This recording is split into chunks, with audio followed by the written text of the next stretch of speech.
Hey, what's up guys? This is Anthony from Anthony's Customs, and for this review, we're going to be reviewing the Dark Tower movie.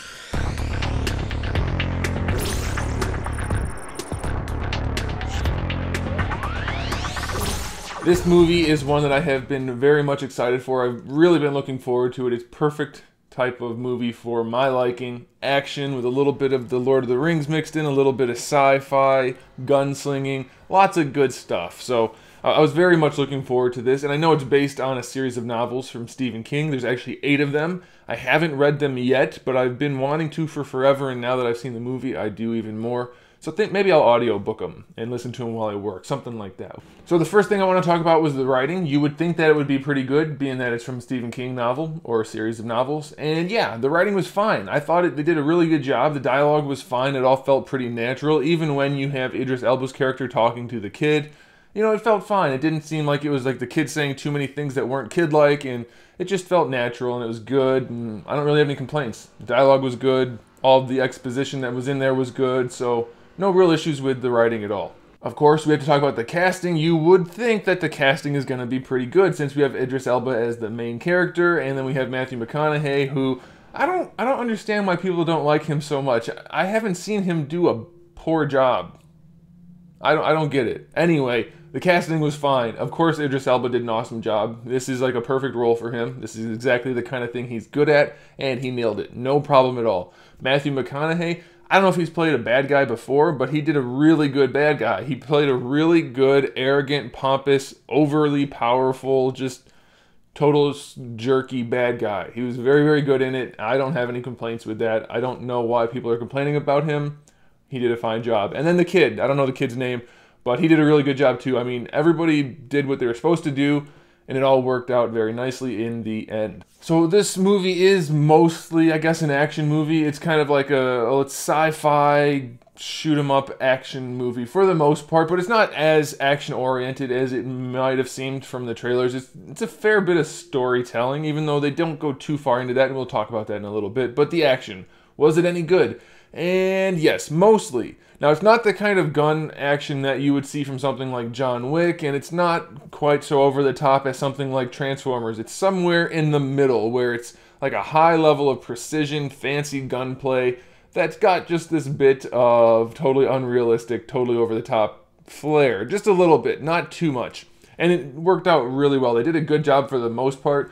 The only thing that bugged me is they didn't ever explain how he's able to do things with these guns that are not possible in real life. Like at one point you guys saw in the trailer, he like just rolls the gun along his belt and he gets all the ammo in.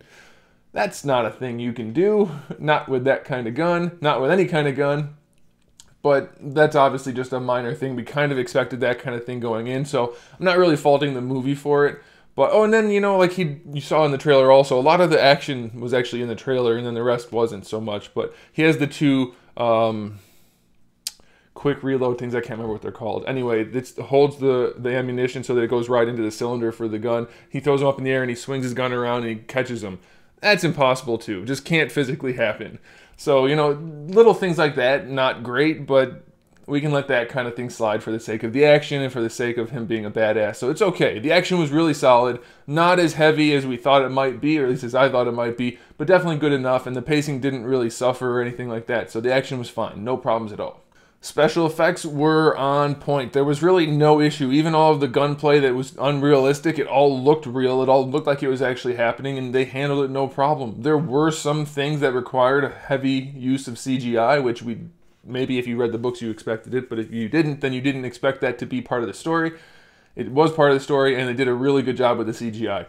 I really had no issues. So there's really nothing wrong with this movie. It did a really good job of what it was supposed to do. It was a very strong, action-based, adventure-y type movie with a lot of guns.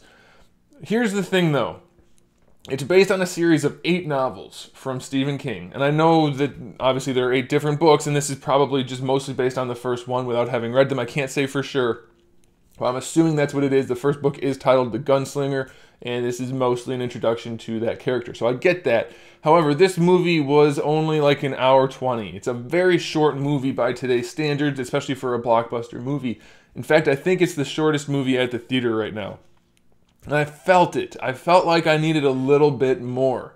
Now, this is probably mostly just me because I really like to get deep into the fiction of these types of movies. And this movie has a perfect, rich background. Like, there's so much that even within the movie they hint at and mention and refer to, but they don't ever dive into it. And I really wanted to be taken into that world. And I feel like they just didn't do that as much as I would have liked. It was fine on its own. It was fine as it was. No problem at all. I don't see many people having a big issue. But I do see many people feeling like me in that they wanted to get a little bit more into it. A little bit more of that fiction. Dive just a little bit deeper and it would have been a lot better, I think.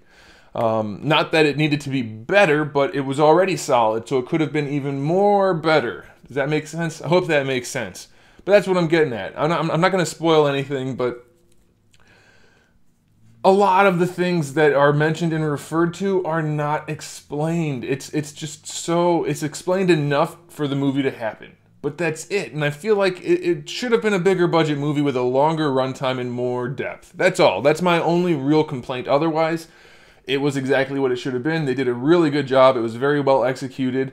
You know, I don't have any complaints other than I wanted more in a slightly more than normal sense. Hopefully that makes sense, and we're going to call it there. If you guys saw it, let me know what you think about it, and we'll talk about that in the comment section below. And if you guys have read the books, I'd love to, without spoiling anything, I'd love to know how accurate the movie was to the first book, or if it did stretch into other books, or what. Because I'm gonna at least listen to them, but it's gonna take a while. It's like 4,500 pages, a little bit less, I think, but. Let me know. If you are familiar, I'd love to hear your thoughts on it without spoiling. I'm going to try to stay away from spoilers, even though there wasn't anything too big. We'll just leave the spoilers out. So there it is, guys. Thanks for watching. Let me know what you thought in the comment section below. We'll talk then. And I guess that'll do it. I don't know. There's no movies for like 2 weeks, so I guess I'll see you guys in 2 weeks if you only watch my movie reviews. And if you don't only watch my movie reviews, then you should probably subscribe because I have new videos up every single day. We talk about action figures, movies, TV shows, video games. We do live streams 4 times a week over on Twitch. There's a link in the description for that. And make sure you come back. Make sure you subscribe. We have lots of fun stuff. And I'll see you guys next time.